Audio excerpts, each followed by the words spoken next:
Di tanah Kanaan yang luas dan kering, hiduplah seorang pria bernama Yakub. Ia adalah cucu Abraham dan anak Ishak, orang-orang yang menerima janji besar dari Tuhan. Yakub memiliki keluarga yang sangat besar. Ia mempunyai banyak anak laki-laki dari beberapa istrinya.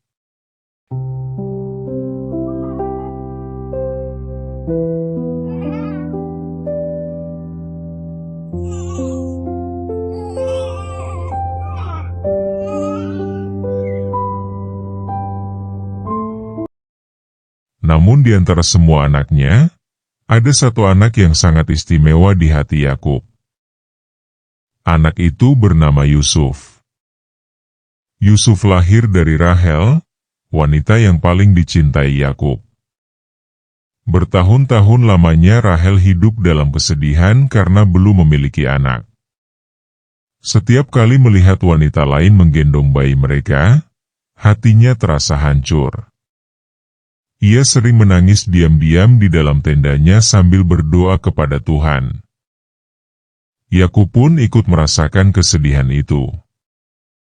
Ia sangat mengasihi Rahel dan berharap suatu hari Tuhan memberikan mereka seorang anak.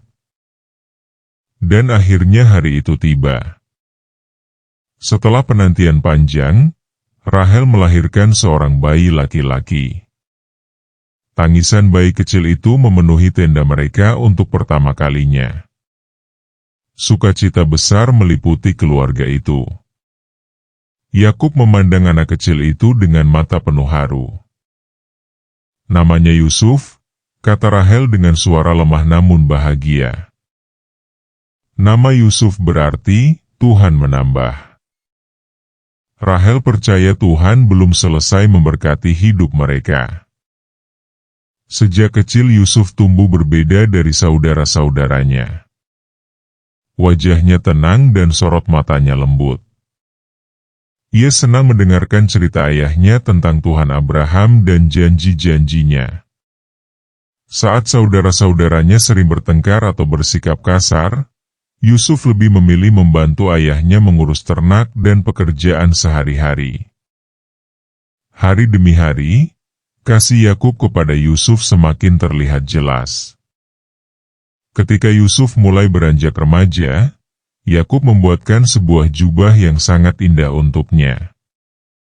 Jubah itu panjang, berwarna-warni, dan dibuat dengan bahan terbaik. Tidak ada saudara Yusuf yang memiliki pakaian seperti itu.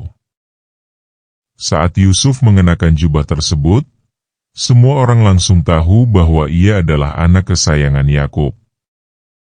Awalnya saudara-saudaranya hanya merasa kesal. Namun lama-kelamaan rasa kesal itu berubah menjadi iri hati. Mereka melihat bagaimana ayah mereka tersenyum lebih hangat kepada Yusuf.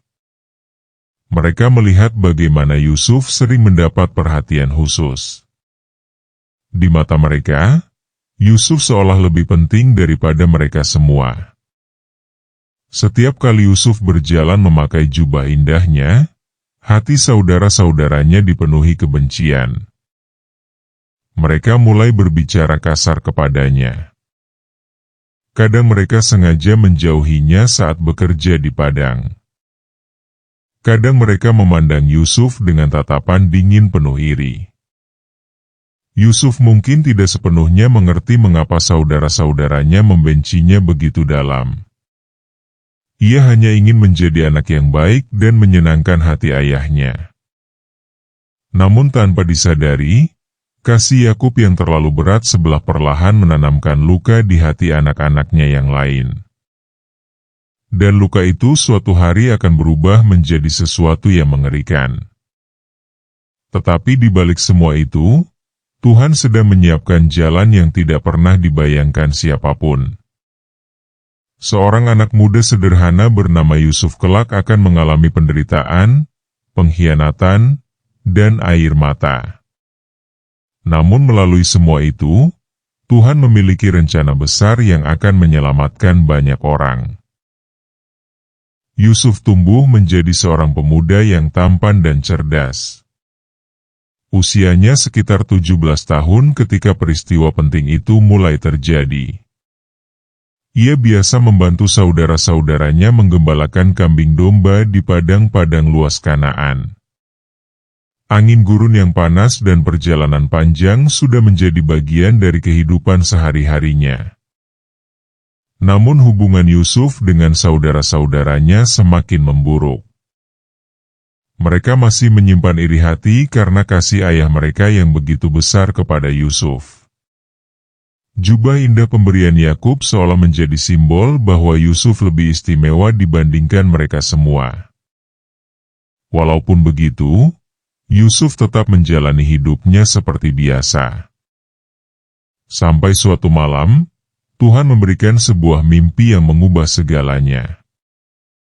Dalam mimpinya, Yusuf melihat dirinya dan saudara-saudaranya sedang mengikat berkas-berkas gandum di ladang. Tiba-tiba berkas gandum milik Yusuf berdiri tegak, sementara berkas gandum milik saudara-saudaranya mengelilinginya dan sujud kepadanya. Mimpi itu terasa begitu nyata. Keesokan harinya Yusuf menceritakan mimpi tersebut kepada saudara-saudaranya. Dengan polos ia berkata, "Aku bermimpi kita sedang di ladang. Berkas gandumku berdiri tegak, lalu berkas gandum kalian datang dan sujud kepadaku." Wajah saudara-saudaranya langsung berubah. Mereka memandang Yusuf dengan marah. "Jadi maksudmu suatu hari kau akan memerintah atas kami?" kata salah seorang dari mereka dengan nada tajam. Yang lain mengepalkan tangan menahan emosi. Bagi mereka, mimpi itu terdengar seperti kesombongan. Mereka merasa Yusuf sedang meninggikan dirinya di atas mereka semua. Sejak hari itu kebencian mereka semakin besar. Namun beberapa waktu kemudian Yusuf kembali mendapat mimpi lain. Kali ini lebih aneh dan lebih besar dari sebelumnya. Dalam mimpinya, Yusuf melihat matahari, bulan, dan 11 bintang sujud kepadanya. Saat bangun, jantung Yusuf berdegup kencang. Ia merasa mimpi itu memiliki arti penting. Dan sekali lagi, ia menceritakannya kepada keluarganya. "Aku bermimpi matahari, bulan, dan 11 bintang sujud kepadaku," katanya. Kali ini bahkan Yakub ikut terkejut. "Apa maksud mimpi itu?" tegur ayahnya. "Apakah aku, ibumu, dan saudara-saudaramu akan datang sujud kepadamu?" Saudara-saudaranya semakin iri dan marah mendengar perkataan itu. Mereka tidak bisa menerima kemungkinan bahwa Yusuf suatu hari akan lebih tinggi daripada mereka. Tetapi berbeda dengan mereka, Yakub diam-diam memikirkan semua perkataan Yusuf dalam hatinya. Ia merasa mungkin ada sesuatu yang sedang Tuhan kerjakan melalui anak itu. Hari-hari berikutnya menjadi semakin sulit bagi Yusuf. Saudara-saudaranya mulai menjauhinya lebih jauh. Mereka berbicara dengan nada dingin. Kadang mereka sengaja meninggalkan Yusuf sendirian saat bekerja. Di balik tatapan mereka tersimpan kebencian yang terus tumbuh.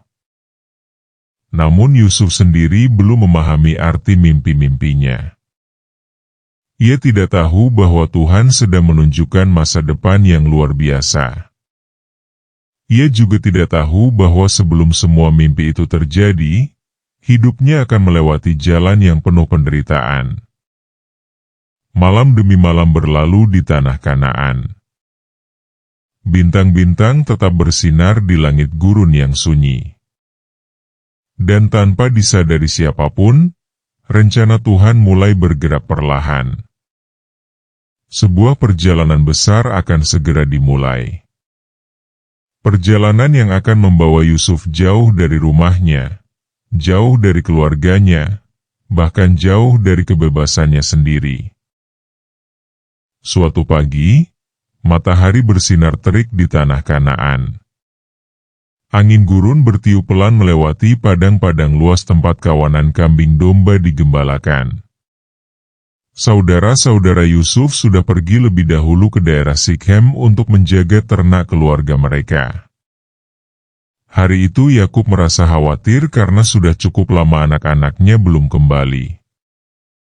Ia memanggil Yusuf yang sedang berada di dekat tendanya. "Yusuf, pergilah melihat keadaan saudara-saudaramu dan ternak itu," kata Yakub dengan lembut. "Lalu bawalah kabar kepadaku." "Baik, ayah," jawab Yusuf dengan taat. Yusuf segera bersiap. Ia mengenakan jubah indah pemberian ayahnya lalu memulai perjalanan panjang melewati padang gurun. Matahari terasa panas membakar kulitnya, tetapi Yusuf tetap berjalan dengan semangat. Sesampainya di Sikhem, Yusuf tidak menemukan saudara-saudaranya di sana. Ia tampak kebingungan mencari ke segala arah sampai seorang pria melihatnya berjalan sendirian di padang. "Apa yang kau cari?" tanya pria itu. "Aku mencari saudara-saudaraku," jawab Yusuf. "Apakah kau melihat mereka?" Pria itu mengangguk. "Aku mendengar mereka pergi ke Dotan." Yusuf pun melanjutkan perjalanan menuju Dotan tanpa mengetahui bahaya besar sedang menantinya. Dari kejauhan saudara-saudaranya melihat sosok Yusuf mendekat. Jubah panjang berwarna-warni itu langsung terlihat di tengah padang yang kering. Kebencian yang selama ini mereka simpan mulai membakar hati mereka. "Lihat," kata salah seorang dari mereka dengan nada mengejek, "si tukang mimpi itu datang." Yang lain mulai berbicara penuh amarah. "Mari kita bunuh dia dan buang mayatnya ke sumur. Kita bilang saja dia dimakan binatang buas. Nanti kita lihat apa jadinya mimpi-mimpinya itu." Mereka tertawa dingin. Namun Ruben, kakak tertua mereka, merasa takut melakukan pembunuhan. "Jangan bunuh dia," kata Ruben cepat. "Jangan menumpahkan darahnya. Buang saja dia hidup-hidup ke sumur di padang gurun ini." Ruben sebenarnya diam-diam berniat menyelamatkan Yusuf nanti dan membawanya kembali kepada Yakub. Tak lama kemudian Yusuf tiba di tempat mereka. Wajah Yusuf tampak lelah setelah perjalanan panjang, tetapi ia tetap tersenyum saat melihat saudara-saudaranya. Mungkin ia berharap mereka akan menyambutnya dengan baik. Namun sebelum Yusuf sempat berbicara, mereka langsung menangkapnya dengan kasar. "Apa yang kalian lakukan?" teriak Yusuf kaget. Mereka merampas jubah indahnya. Yusuf mencoba melawan, tetapi jumlah mereka terlalu banyak. Dengan kasar mereka menyeret Yusuf menuju sebuah sumur tua yang kering dan dalam. "Tolong! Jangan lakukan ini," seru Yusuf ketakutan. Tetapi hati saudara-saudaranya sudah dipenuhi kebencian. Mereka mendorong Yusuf masuk ke dalam sumur. Tubuh Yusuf jatuh menghantam dasar sumur yang gelap dan berdebu. Ia meringis kesakitan. Dari bawah sumur Yusuf memandang ke atas. Yang terlihat hanyalah lingkaran kecil cahaya matahari dan wajah-wajah saudara-saudaranya yang dingin tanpa belas kasihan. Yusuf memohon sambil menangis. "Kakak, tolong keluarkan aku." Namun mereka tidak peduli. Mereka malah duduk makan bersama di dekat sumur seolah tidak terjadi apa-apa. Sementara Yusuf duduk sendirian di dalam kegelapan, ketakutan memenuhi hatinya. Ia tidak tahu apa yang akan terjadi selanjutnya. Ia tidak tahu bahwa hidupnya sebentar lagi akan berubah selamanya. Di dasar sumur yang gelap dan kering itu, Yusuf duduk gemetar ketakutan. Debu menempel di wajah dan pakaiannya. Tangannya lecet karena mencoba memanjat dinding batu yang curam, tetapi ia terus tergelincir kembali ke bawah. Dari atas sumur terdengar suara saudara-saudaranya tertawa dan berbicara sambil makan. Yusuf tidak mengerti bagaimana orang-orang yang selama ini hidup bersamanya kini tega memperlakukannya seperti musuh. "Kakak, tolong keluarkan aku," serunya lagi dengan suara lemah. Namun tidak ada jawaban. Waktu terasa berjalan sangat lambat. Panas matahari mulai menyinari bagian atas sumur, sementara Yusuf tetap sendirian dalam ketakutan dan kesedihan. Tidak lama kemudian terdengar suara langkah unta dan percakapan para pedagang dari kejauhan. Saudara-saudara Yusuf melihat sebuah rombongan besar sedang melintas menuju Mesir. Mereka adalah pedagang Ismail dari Gilead yang membawa rempah-rempah, damar, dan minyak harum untuk dijual di Mesir. Unta-unta mereka berjalan perlahan melewati padang gurun, sementara lonceng kecil di leher hewan-hewan itu berbunyi pelan tertiup angin. Saat itulah Yehuda mendapat sebuah ide. "Untuk apa kita membunuh adik kita sendiri?" katanya kepada saudara-saudaranya. "Lebih baik kita jual dia kepada para pedagang itu. Setidaknya tangan kita tidak menumpahkan darahnya." Saudara-saudaranya saling memandang. Mereka setuju. Bagi mereka, menjual Yusuf jauh dari rumah terasa lebih baik daripada membunuhnya. Tanpa membuang waktu, mereka mendekati sumur lalu menarik Yusuf keluar dengan kasar. Saat tubuh Yusuf muncul dari atas sumur, matanya dipenuhi harapan.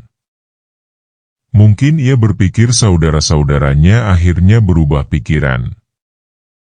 Namun harapan itu segera hancur. Beberapa saudara Yusuf memegang lengannya erat-erat sementara para pedagang Ismail menghampiri mereka. Yusuf mulai panik.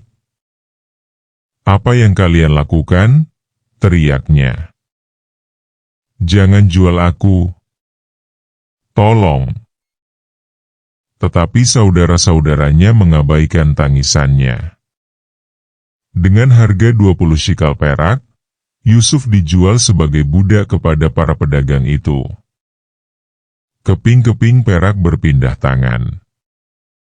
Dan dalam sekejap, hidup Yusuf berubah selamanya.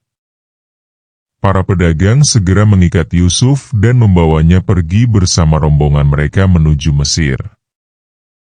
Yusuf berjalan sambil sesekali menoleh ke belakang. Ia melihat saudara-saudaranya berdiri menjauh darinya tanpa rasa kasihan sedikit pun. Hatinya hancur. Ia mungkin berharap salah satu dari mereka akan menghentikan semuanya. Namun tidak ada yang datang. Perlahan keluarga dan tanah kelahirannya semakin jauh tertinggal di belakang. Sementara itu saudara-saudaranya mulai memikirkan bagaimana menjelaskan hilangnya Yusuf kepada Yakub. Mereka mengambil jubah indah milik Yusuf lalu menyembelih seekor kambing. Jubah itu dicelupkan ke darah hingga terlihat seperti pakaian seseorang yang diterkam binatang buas. Kemudian mereka membawa jubah itu pulang kepada ayah mereka. Saat Yakub melihat jubah penuh darah itu, wajahnya langsung pucat. "Itu jubah Yusuf," katanya pelan dengan suara gemetar. Saudara-saudaranya pura-pura sedih. "Kami menemukannya di padang," kata mereka. "Periksalah apakah itu milik Yusuf atau bukan." Yakub memeluk jubah itu sambil menangis keras. "Anakku Yusuf telah diterkam binatang buas," ratapnya penuh kesedihan. Hari-hari berikutnya Yakub terus berkabung. Tidak ada seorang pun yang mampu menghiburnya. Sedangkan jauh di tengah perjalanan menuju Mesir, Yusuf berjalan sebagai seorang budak. Ia kehilangan rumahnya. Ia kehilangan keluarganya. Tetapi meskipun Yusuf merasa sendirian, Tuhan sebenarnya tetap menyertainya di setiap langkah perjalanannya. Perjalanan menuju Mesir terasa panjang dan melelahkan bagi Yusuf. Hari demi hari ia berjalan bersama rombongan pedagang Ismail melintasi padang gurun yang panas dan tandus. Tangan dan kakinya terasa lemah, sementara pikirannya dipenuhi kesedihan. Sesekali Yusuf menatap langit malam yang penuh bintang. Ia teringat ayahnya. Ia teringat rumahnya di Kanaan. Dan ia teringat mimpi-mimpi yang pernah ia dapatkan. Namun sekarang semua itu terasa sangat jauh. Yusuf tidak lagi mengenakan jubah indah pemberian ayahnya. Ia hanyalah seorang budak muda yang dibawa menuju negeri asing. Akhirnya rombongan itu tiba di Mesir. Bagi Yusuf, negeri itu sangat berbeda dari tanah kelahirannya. Sungai Nil yang besar mengalir di tengah kota-kota ramai. Bangunan-bangunan tinggi berdiri megah. Orang-orang memakai pakaian yang berbeda dan berbicara dengan bahasa yang asing di telinganya. Kereta-kereta melintas di jalanan, para pedagang berteriak menawarkan barang dagangan mereka, dan para budak bekerja di bawah pengawasan majikan mereka. Yusuf memandang semua itu dengan takut dan bingung. Ia tidak tahu apa yang akan terjadi pada hidupnya. Tidak lama kemudian Yusuf dibawa ke pasar budak Mesir. Di tempat itu para budak diperjualbelikan seperti barang.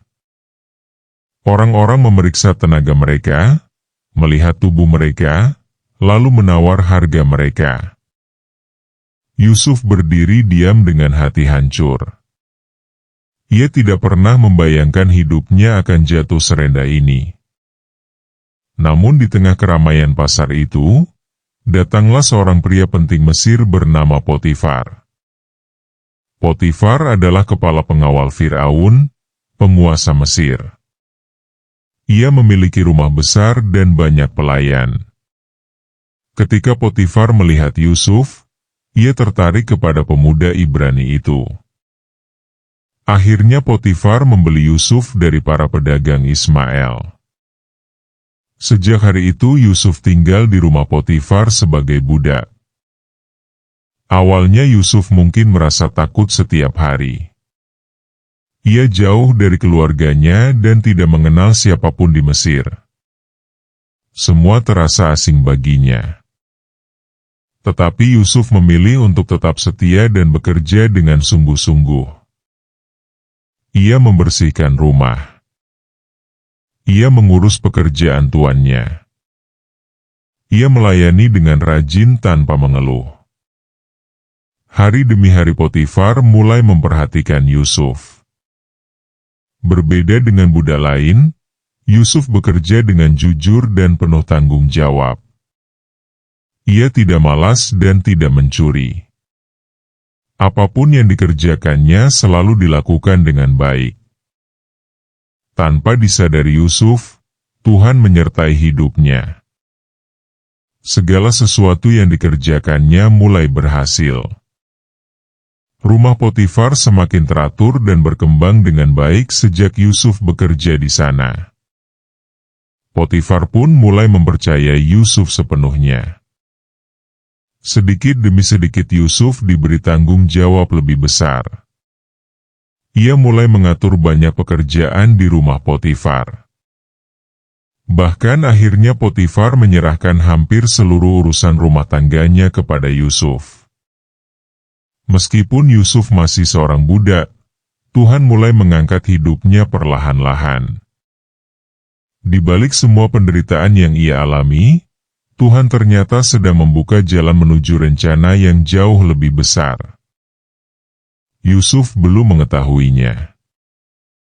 Ia belum tahu bahwa suatu hari nanti ia akan berdiri di hadapan Raja Mesir sendiri. Ia belum tahu bahwa Tuhan akan memakai hidupnya untuk menyelamatkan banyak bangsa dari kelaparan besar. Untuk sementara waktu, Yusuf hanya menjalani hidupnya dengan setia di rumah Potifar.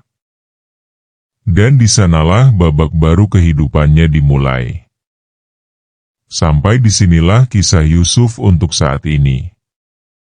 Dari anak kesayangan Yakub, hingga dijual oleh saudara-saudaranya sendiri dan dibawa ke Mesir sebagai budak. Namun perjalanan Yusuf belum berakhir. Tonton terus kelanjutan kisah yang tidak kalah menegangkan dan penuh mujizat, ketika Yusuf diangkat menjadi orang kedua paling berkuasa di seluruh Mesir. Terima kasih sudah menonton sampai akhir. Jangan lupa subscribe supaya kamu tidak ketinggalan video-video selanjutnya. Tuhan Yesus memberkati kita semua.